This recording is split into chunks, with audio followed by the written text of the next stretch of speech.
So how does a shoe that's coveted by sneakerheads all over the world actually perform in my running rotation?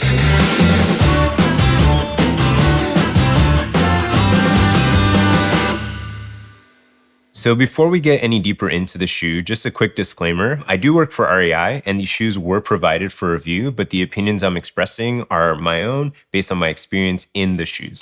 So this is the Adidas Ultraboost 22. It's a shoe that's gained a ton of popularity over the years. It's highly coveted in a lot of sneaker spheres. Kanye wore it in 2016 and since then it's taken off, has tremendous resale value in, the resale sneaker world. So I was really curious to see how it ran. I mean, for me, I thought it was a shoe I was actually excited to show my sneakerhead friends. Like, hey, I have some cool running shoes now. I was excited to see how it looked and thought that okay, I got that part covered. Let's see how it actually runs. So let's get right into the shoe. Interestingly enough, Adidas is really proud of this shoe. It's obviously really popular in the streetwear community, but there's not a lot of running specs listed on their site. So some of this is a little bit of speculation on my part, just based on what I know with running shoes. Speculate on the specs, yeah. But if you look at it, it obviously looks like a pretty cushioned shoe. So the first thing I kind of look at for a lot of shoes is the midsole. So I'll kind of touch both sides of the midsole. They feel pretty similar in density. So this is a neutral runner, I'm going to assume, as I've run in it. It's got a pretty decent amount of stack height, both in the heel and even in the forefoot. This kind of looks like pretty traditional drop. I'm going to guess anywhere around 8 to 10 millimeters. So honestly, the feel and experience in it is something that I would expect from a similar spec shoe. So the first thing I noticed when I put the shoe on is just kind of how my foot felt when I put it on. The upper is pretty much just one knit upper, which is pretty cool. There's also a cool thing about it that they actually tell you here in the liner is that it's made up from this Parlay ocean plastic, which is intercepted on these remote islands so that it doesn't pollute oceans anymore. So there's 50% of that plastic and that recycled material in the upper, which is pretty impressive for how comfortable it is because it just feels like this kind of knit upper that's reminiscent of things that maybe are a little bit more of a virgin material. So I think that's really rad. The other big piece to the upper is these plastic pieces here. An interesting thing for me, especially on a running shoe and perhaps a running shoe that might look like something that you can take for longer distances or maybe as a daily trainer, is that it only has technically 4 places to kind of run your laces through. So 4 eyelets. That doesn't feel like it's a lot of customization for a running shoe, especially for folks that like alternative lacing techniques. There's not a lot there. You have these 2 kind of cages kind of coming across. That's what Adidas would call them, is the 2 cages that kind of keep your instep in there. And so that's the only thing kind of keeping you from moving around a lot. It is pretty supportive because the plastic pieces really kind of come together, but you do kind of feel that a little bit more just because it is a pretty stiff plastic on that side. The other thing to notice about the upper part of the shoe is the heel. It just is really distinctive. I didn't really notice it too much when I ran, except for me, when I like to wear lower socks, I just need to make sure that the sock comes up a little bit higher than the heel because this is a pretty distinctive heel. So as we move down to the midsole, again, you'll see Adidas call out the Ultraboost title for it. This has got the Ultraboost is actually in the ride. Again, that's what gives you the experience of the shoe. And so Ultraboost technology is really like these boost cells that give you that energy return back. So when you step down in it, they're supposed to kind of spring you back up there.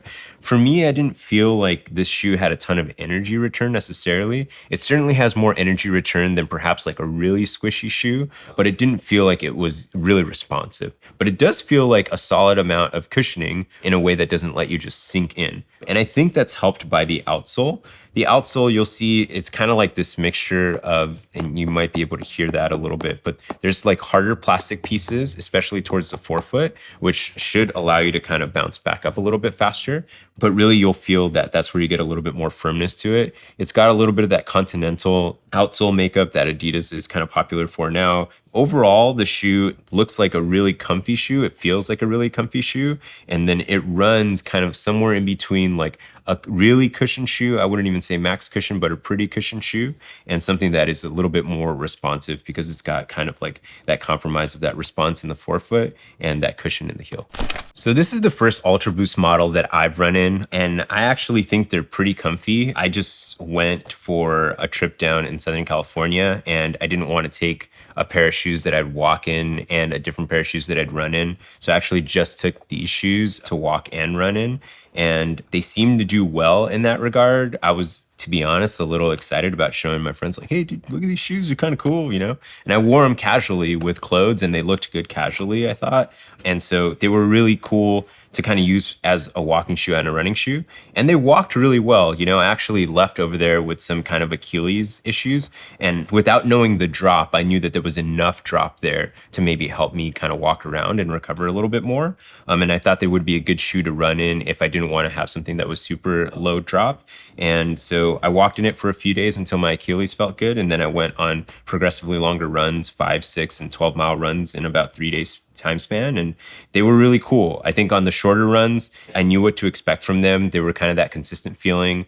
On that 12-mile run day, they did start to feel towards the end like, okay, I'm starting to feel that repetition. And sometimes your foot kind of gets tired in running in a shoe that's maybe not giving you as much cushion. At least that's how it felt like for me. So I think I'd probably stick to maybe a middle distance amount of miles for this shoe.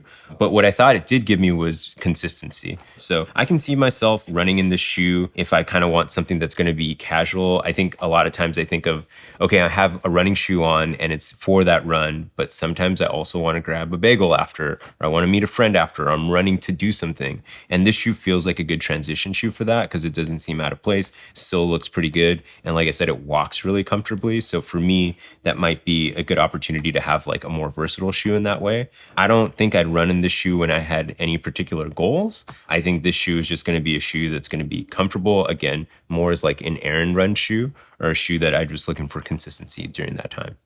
At this point, I've put about 50 miles on this shoe, and there's a few things that I really dig about the shoe, obviously, but if there's a few things that I might change a little bit more, just from like a running shoe perspective, the cages on the side are pretty heavy. At least they feel heavy without actually taking them off and putting them on the scale. They feel unnecessarily heavy, and the lack of like versatility that the eyelets offer is kind of a bummer. That being said, I did feel like, you know, pretty secure in most of the time because it is just one piece, but it just feels a little bit heavy and it didn't allow me to kind of do anything with those eyelets. The other thing I might change a little bit is just the traction on the bottom. This felt really good down in SoCal. You know, I was running on pretty dry trails when I did hit any of the trails, kind of like, you know, going from sidewalk to packed dirt. Mostly I was on pavement, so I felt like I had pretty good grip. But the times that I have run in them up here near the Seattle area in the Pacific Northwest, it feels like when it has been a little bit wet, if I've been tired of gone to midfoot strike or even trying to check out heel to toe transition, it doesn't feel like I have as much traction as some of my other running shoes. So, you know, those two things, the cages on the top and the traction on the bottom, are things that I maybe wish were a little bit different in a running shoe. But overall, I know the shoes look good on me. I don't know that. I think that. I want to know that. I understand that there would be a compromise there, but those are the two things that I might change.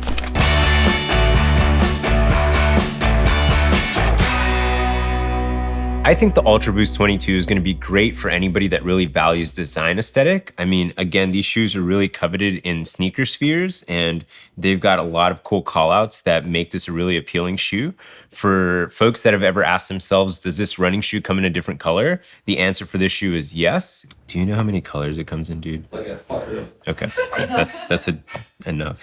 For folks that are also looking for, you know, what I think of as a transition shoe, and what I mean by that is like a shoe you can run and do an errand in, but like also hang out afterwards. You know, this shoe you can still kind of look good in. It doesn't look super techy. It kind of looks pretty casual. For folks that are also looking for just a really consistent feeling underfoot, I mean, for me, I found a pretty consistent feeling up until those kind of like middle distance efforts. I found that it was really nice to help me when I was trying to get into that like zone 1, zone 2 heart rate zone type of training areas. I knew I can just keep my pace. It can be similar. I can look at my watch, and I was pretty consistent throughout.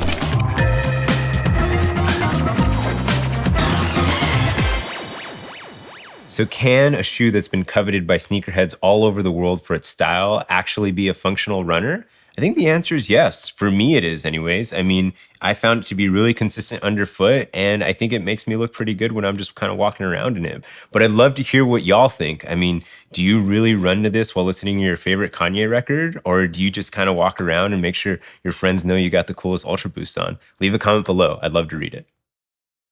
That was way more than I thought we would talk about. So